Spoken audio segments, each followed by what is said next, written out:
Hello everyone, welcome to Shivalaya.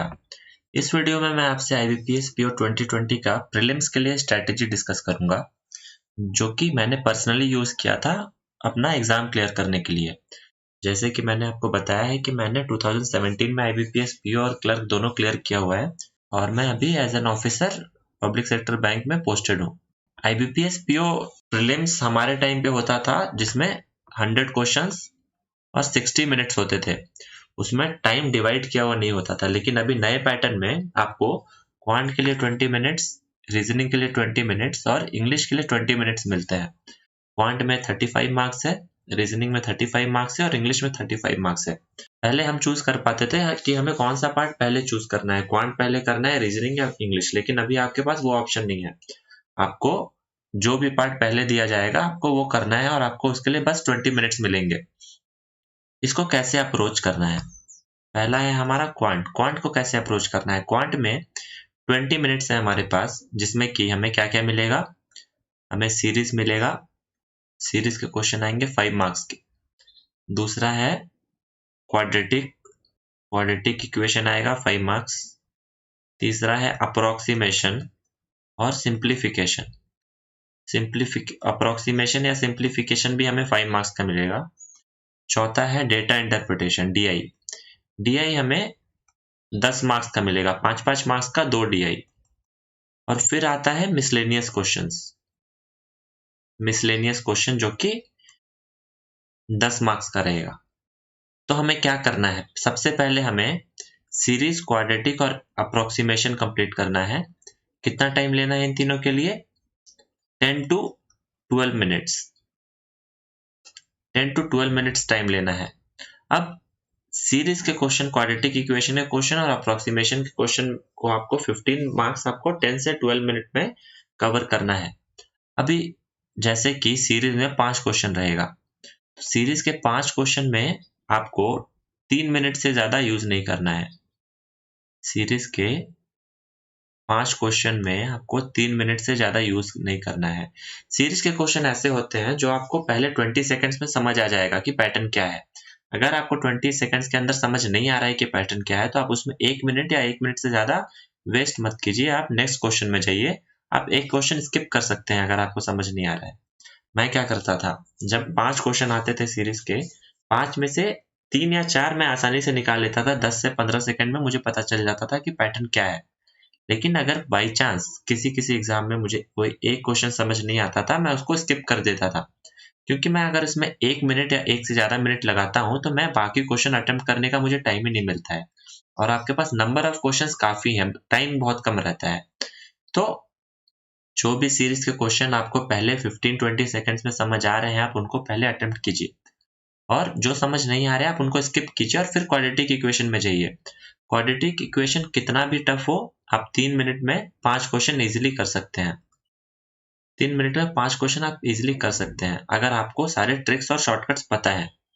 फिर approximation और simplification का भी सेम, आप 3 से 4 मिनट में सिंप्लीफिकेशन और अप्रोक्सीमेशन के क्वेश्चन कर सकते हैं।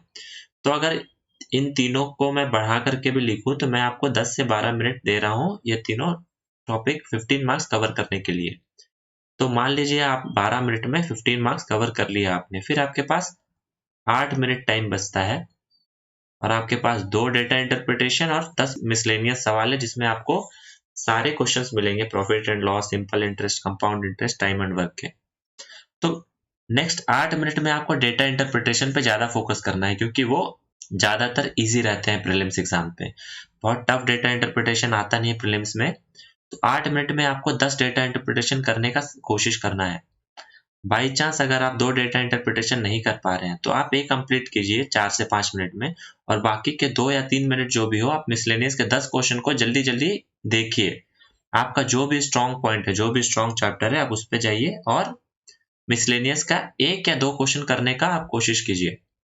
ये मैं अपने प्रैक्टिकल एक्सपीरियंस पे बता रहा हूँ आपको, क्योंकि मेरे साथ भी ऐसा होता था कि मैं 16-17 मिनट में सारे क्वेश्चंस अटेम्प्ट कर लेता था जितना मुझे आता था, और लास्ट के 2-3 मिनट में मुझे मिसलेनियस के सवाल अटेम्प्ट करने ही पड़ते थे। मेरा स्ट्रॉन्ग पॉइंट होता था profit loss, time and work और सिंपल इंटरेस्ट। मैं इन तीनों के क्वेश्चंस खोजता था और मैं इनमें से ही कोई एक क्वेश्चन अटेम्प्ट करता था, 1 या 2 क्वेश्चन अटेम्प्ट करता था। मेरा एवरेज 22 से 24 आता था इन 20 मिनट्स। आपको एटलीस्ट 20 मार्क्स स्कोर करने हैं क्वांट में इन 20 मिनट्स में। अगर आप 20 मार्क्स स्कोर कर पाते हैं तो आपका ये सेक्शन क्लियर है, आपको उसमें कोई टेंशन लेने की जरूरत नहीं है। फिर आते हैं रीजनिंग में। रीजनिंग में आपको एक इनइक्वालिटी मिलेगा अराउंड 5 मार्क्स का। आपको सिलोगिज्म के क्वेश्चन मिल सकते हैं, आपको ब्लड रिलेशन के क्वेश्चन मिल सकते हैं। ब्लड रिलेशन 2 से 3 मार्क्स का आता है, सिलोगिज्म 5 मार्क्स का आता है। डायरेक्शन सेंस के क्वेश्चन मिलेंगे, डायरेक्शन सेंस भी 2 से 3 मार्क्स का ही आता है। डायरेक्शन सेंस में एक पैराग्राफ आपको दिया रहेगा, आपको उसको सॉल्व करके उससे रिलेटेड 2 या 3 क्वेश्चंस के आंसर देने होते हैं। लास्ट में आता है पजल्स, जो कि अराउंड 20 मार्क्स के रहते हैं। तो आपको इन चारों में 15 मार्क्स आता है। आपको ये 15 मार्क्स 10 मिनट के अंदर स्कोर करने हैं। आपको inequality, syllogism, blood relation, direction sense और बाकी पजल्स के अलावा जितने भी क्वेश्चंस आएंगे आपको 10 मिनट उनमें देना है। और लास्ट के 10 मिनट में आपको 4 में से कोई 2 पजल चूज करने हैं। पहले आप वही पजल चूज कीजिएगा जो आपका स्ट्रॉन्ग पॉइंट है। हम सभी का एक स्ट्रॉन्ग पॉइंट होता है, जैसे मुझे square table, rectangular table, circular table, ये सारे पजल्स बहुत इजी लगते थे, तो मैं हमेशा सबसे पहले ये सारे पजल चूज करता था। और राइट लेफ्ट वाले पजल, इसमें 5 लोग नॉर्थ में बैठे रहते हैं, 5 लोग साउथ में बैठे रहते हैं। तो आपका जो भी स्ट्रॉन्ग पॉइंट है आप पजल देखिए। 4 पजल में हमेशा 1 या 2 पजल काफी आसान होते हैं। अगर आपने गलत पजल चूज कर लिया तो आपका कुछ भी कर लीजिए, टाइम वेस्ट होगा और प्रीलिम्स रीजनिंग में आपको मार्क्स नहीं आ पाएंगे। और एक चीज है, पजल्स आपको कभी सबसे पहले अटेम्प्ट नहीं करना है, पजल्स हमेशा लास्ट में अटेम्प्ट करने हैं। क्योंकि अगर आप पजल्स में अटक गए पहले ही तो आपका 10 से 15 मिनट वेस्ट हो जाएगा और मैक्स टू मैक्स आप 5 से 6 क्वेश्चन बना पाएंगे। इसीलिए कभी भी पजल पहले अटेम्प्ट नहीं करना है। बहुत सारे स्टूडेंट्स पजल पहले अटेम्प्ट करते हैं और पहला 10-15 मिनट वो पजल्स में ही वेस्ट कर देते हैं, फिर ये सारे इजी क्वेश्चंस करने का उनको टाइम नहीं मिलता है। तो इसीलिए पजल्स लास्ट में करने हैं रीजनिंग में, पहले ये सारे क्वेश्चंस कंप्लीट करने हैं, जिसमें आपका अराउंड 15 मार्क्स आ जाएगा। अगर आप बाकी के 10 मिनट में एक पजल भी कर लेते हैं तो आपके 20 मार्क्स पक्के हैं रीजनिंग में। तो क्वांट में 20, रीजनिंग में 20। फिर आ जाते हैं इंग्लिश में। इंग्लिश में आपको 20 मिनट्स मिलेगा और आपके पास सिर्फ 30 क्वेश्चंस हैं। 20 मिनट्स में 30 क्वेश्चन। जनरली जब हम लोग पहले एग्जाम देते थे तो हम लोगों को जनरली हमें 12 से 15 मिनट लगता था 30 क्वेश्चंस करने में। जनरली मैं 12 मिनट में 30 क्वेश्चंस कर लेता था जब मैं एग्जाम देता था। अभी इंग्लिश में सबसे इंपॉर्टेंट है कॉम्प्रिहेंशन। आपको कॉम्प्रिहेंशन का अच्छा प्रैक्टिस करना पड़ेगा प्रीलिम्स देने के पहले। कॉम्प्रिहेंशन आप स्किप नहीं कर सकते हैं क्योंकि आपके पास बहुत ज़्यादा टाइम है। 20 मिनट्स कभी भी ज़रूरत नहीं पड़ता है इंग्लिश के लिए। आप कितने भी वीक हो, कितने भी स्ट्रांग हो, इंग्लिश के लिए 20 मिनट्स कभी भी ज़रूरत नहीं पड़ेगा। अगर आपको आंसर्स आते हैं तो आप विदिन 15 मिनट्स कंप्लीट कर लीजिएगा। अगर आपको नहीं आते हैं तो 20 मिनट्स में भी आप नहीं कर पाइएगा। तो कॉम्प्रिहेंशन के क्वेश्चंस आपको अटेम्प्ट करने ही करने हैं और ये भी आपको लास्ट में करना है।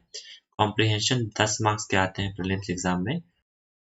तो बाकी के 20 मार्क्स में आपको एरर मिलेंगे, पैराजंबल मिलेंगे, क्लोज टेस्ट मिलेंगे और स्पेलिंग एरर्स मिलेंगे।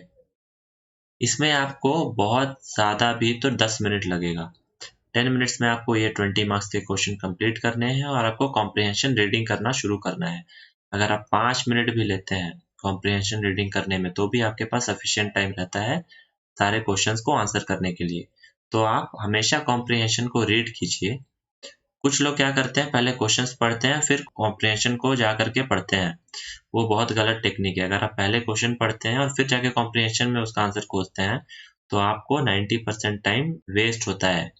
आप पहले कॉम्प्रिहेंशन को एक बार रीड कीजिए, उसको पूरे कंसंट्रेशन के साथ पढ़िए और जब क्वेश्चंस कीजिए तो आपको पता चलते जाएगा कि आपका कौन सा पार्ट में आपने वो पर्टिकुलर क्वेश्चन को पढ़ा था। आप उस पार्ट में जाकर के दोबारा रीड करके उसका आंसर दे सकते हैं। तो इंग्लिश में आपको एटलीस्ट 20 प्लस मार्क्स लाने हैं। इस तरीके से आप क्वांट, रीजनिंग और इंग्लिश तीनों में 60 प्लस मार्क्स इजीली ला सकते हैं। आई होप आपको ये वीडियो अच्छा लगा होगा। अगर आपको ये वीडियो अच्छा लगा है तो मुझे कमेंट करके बताइए, और अगर आपको कोई और भी वीडियो की ज़रूरत है, कोई और भी टिप्स या सजेशन चाहिए तो आप मुझे कमेंट करके बता सकते हैं। Thank you.